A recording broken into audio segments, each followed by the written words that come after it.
Do you still need the Navigator in Destiny 2? If so, this is your chance to get it. This week, Ghost of the Deep is finally back in rotation after a really long time thanks to Prophecy's weapon reprisal. In today's video, we'll be going over the full encounter guide, tips and tricks, and loadout and team comp recommendations to help you one-face Samuma. So without any delay, let's jump right in. Starting off with team comp recommendations, my team and I used 1 Well of Radiance Warlock with Cenotaph Mask and Divinity, and 2 Golden Gun Marksman Hunters with Celestial Nighthawk. For weapons, our hunters were using a Briar's Contempt linear fusion rifle with enhanced surrounded and 2 other Root of Nightmares weapons in the energy and kinetic slots for damage, with one of them using Arbalist prior to damage to insta-pop the boss's shield. Ember of Torches also helps out a ton to make each other radiant for your golden guns whenever your well disappears. The reason we went with other Ron weapons was to take advantage of the Harmonic Resonance intrinsic trait, which gives your weapons a 10% extra damage buff when you equip 2 other weapons from that set. It also grants increased damage against Tormentors, Lucent Hive, and Guardians with their super active. The key there is Lucent Hive, and all bosses in Ghost of the Deep count as Lucent Hive. So in total, you'll be getting a 22% damage buff with triple solar surges for Briars, 10% extra damage from Harmonic Resonance active, and 47% increased damage from Enhanced Surrounded, which gives us a whopping total of 79% extra damage. Moving over to the encounter guide, I like to think of this encounter being broken up into 3 different phases. First is disrupting Samuma's ritual and connecting 3 of Oryx's body parts. Second is killing the mini-bosses and gathering the Vestiges of Light. And 3 is damage. Phase 1 is all about figuring out which of Oryx's body parts Samuma is conducting her ritual. We can reveal the 3 locations by interacting with the Deep Sight node on the ground. Once you reveal, you'll see 3 symbols that are present throughout the dungeon appear over top of 3 body parts. Quick tip, they will always form a triangle and his chest will always be one of the active body parts for the ritual. Once you know the 3 body parts for the ritual, we then need to lure the orange bar knight Warlock into the green glowing circles around the body parts and kill him. Be sure that whoever gets the final blow on Warlock is standing within the green circle or else it won't count. Once he's dead, if you look up, you'll notice a hive symbol and a ring. All you gotta do is go over to the symbol that has the ring closest to it, look through it, and line up the ring with the hive symbol. You'll know you've lined them up when you hear a high-pitched noise and the boss will spawn moths.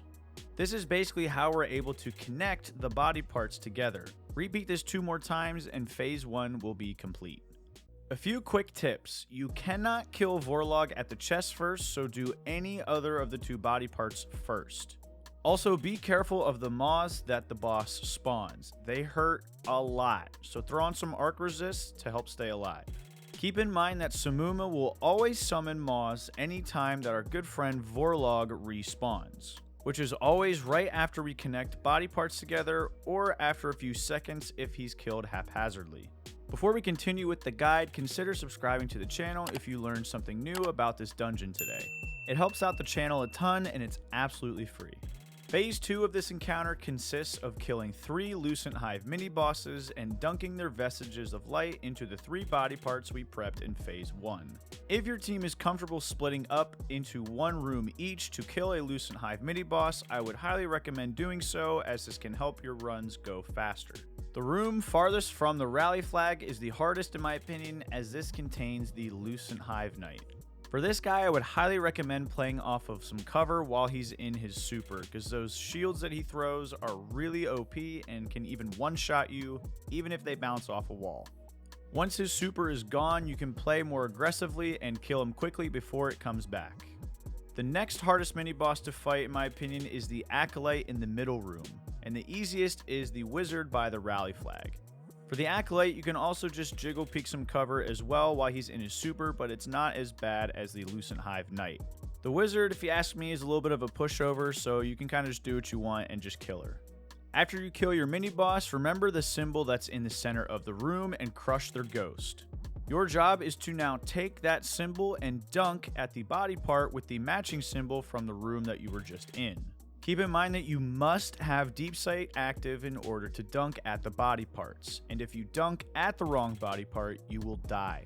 A tip for setting up your damage location to ensure that your team can proc surrounded if you're using it. My team and I set up damage each time at the chest so we could easily proc surrounded and also finish her ghost in time. So before you go into the mini boss rooms, take note of which symbol is at the chest, or whichever body part that you want to do damage at. Whoever has that symbol in their mini boss room can just hang out for a little bit and buy your teammates time so that they can dunk their symbols first, as the teammate with the chest symbol will be dunking last to start DPS in my example. But once all 3 vestiges have been dunked, damage will begin. Have your team come over to the body part that is going to be dunked last, and as soon as it's dunked, drop a well, and the teammate with Arbalist should immediately shoot Samuma to take her shields down instantly. That teammate can also immediately swap to another Ron weapon if you want Harmonic Resonance ×2. From there, get Divinity on her and dump all of your linear shots. As soon as the well is gone, have one of the hunters throw their knives at the boss or nearby enemies to give the 2 golden guns a radiant boost, pop supers, then shoot the boss with your golden guns and dump any leftover linear shots if needed. Make sure to crush her ghost after you kill her. If you goof and you don't crush the ghost, she'll respawn with about a quarter of her HP and you gotta redo the mechanics all over again. Once the ghost is dealt with, your loot will spawn at Oryx's chest. From there, load up the checkpoint again and repeat. But that is basically it. I hope this encounter guide was informative and helped you out. Happy farming, and may the RNG gods be ever in your favor. Have a great rest of your day, and I'll see you next time. If you're still here, thank you so much. The support means a lot. If you really enjoy my content and want to show some extra support while getting some added perks shown on screen, consider becoming a member of the channel. Any additional support would mean the world. Also, huge shout out to my channel members here on screen. You guys are amazing, and the support means the world to me. Thank you so much for watching. Have a great day, and I'll see you in the next one.